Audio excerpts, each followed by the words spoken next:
ఓవైపు బతుకమ్మ సంబరాలు, ఇంకోవైపు దేవి శరన్నవరాత్రులు, మరోవైపు దసరా పండుగ ఏర్పాట్లు. అన్నింటికీ పిండి వంటలే కీలకం. దాల్తో దసరా సంబరాలు ముడిపడి ఉన్నాయి. టైం చూసి దెబ్బ కొడుతున్నారు వ్యాపారులు. స్టోర్ చేసి కృత్రిమ కొరత సృష్టించి ధరలు పెంచేసి సామాన్యుడికి షాక్ ఇస్తున్నారు. కంది, పెసర, శనగ, మినపప్పు ఇలా అన్ని పప్పులు కట్టగట్టుకుని చిటపటలాడుతున్నాయి. సామాన్యుడి ఇంట్లో ఉడకనని అంటున్నాయి. పప్పుల ధరలన్నీ అటు ఇటుగా డబుల్ సెంచరీకి రీచ్ అయ్యాయి.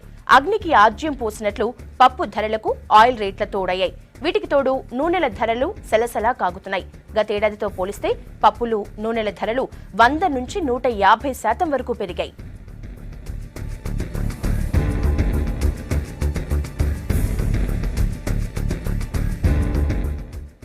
మొన్నటిదాకా ఉల్లి కన్నీళ్లు తెప్పిస్తే పండుగ సీజన్లో పప్పుల ధరలు కుమిలిపోయేలా చేస్తున్నాయి.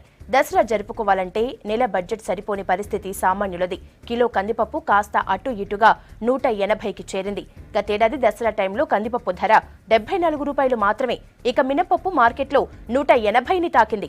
దసరా వరకు దీని ధర డబుల్ సెంచరీ రీచ్ అయ్యే అవకాశం ఉందని అంటున్నారు. గతేడాది ఇదే టైంలో పెసర ధర 100, ఇప్పుడు 130కి చేరింది. శనగపప్పు ఏడాదిలో డబుల్ అయింది. ఇప్పుడు మార్కెట్లో శనగపప్పు కొనాలంటే 80 రూపాయలు పెట్టాల్సిందే.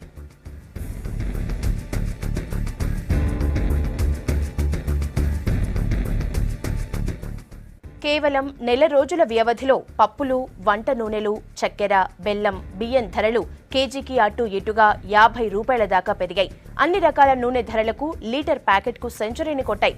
తగ్గిన దిగుబడి కూడా ధరల పెరుగుదలకు కారణమంటున్నారు. దీనికి తోడు పక్క రాష్ట్రాల నుంచి దిగుమతి చేసుకుని ఎక్కువ ధరలకు అమ్మి సొమ్ము చేసుకుంటున్నారు వ్యాపారులు.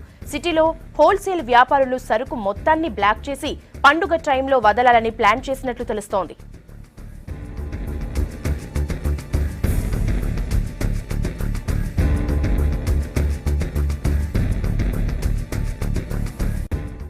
ఏదేమైనా పప్పుల ధరలు 200కు రీచ్ అయ్యాయి. పప్పన్నంతోనైనా సర్దుకుందామంటే అదీ కుదరని పరిస్థితి. కిలో కందిపప్పు మహిళలకు కన్నీళ్లు తెప్పిస్తోంది.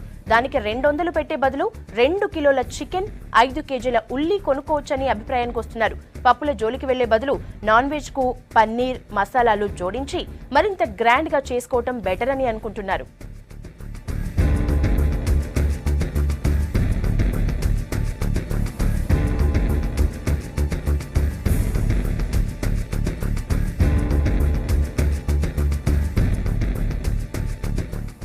అయితే ఇది ఒక మన రాష్ట్రంలోనే కాదు, దేశవ్యాప్తంగా ధరల మోతం మోగుతోంది. పప్పు ధాన్యాల్ని ఎక్కువగా సాగు చేసే మహారాష్ట్ర, కర్ణాటక, బీహార్ లాంటి రాష్ట్రాల్లో సాధారణం కంటే 14% తక్కువ వర్షపాతం నమోదవడం కూడా రేట్ల పెరుగుదలకు కారణమంటున్నారు ఎక్స్పర్ట్స్. పండ్లు, కూరగాయల ధరలు కూడా 2 నెలల్లో భారీగా పెరిగాయి. వంటింట్లో రేట్ల మంట మండుతుంటే సర్కారు లైట్ తీసుకుంటోంది.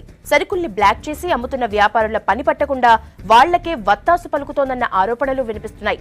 ధరలు దిగిరావాలన్నా, సామాన్యుడు పండుగ చేసుకోవాలన్నా ప్రభుత్వాలు సీరియస్ యాక్షన్ తీసుకోవాలన్న డిమాండ్ వినిపిస్తోంది.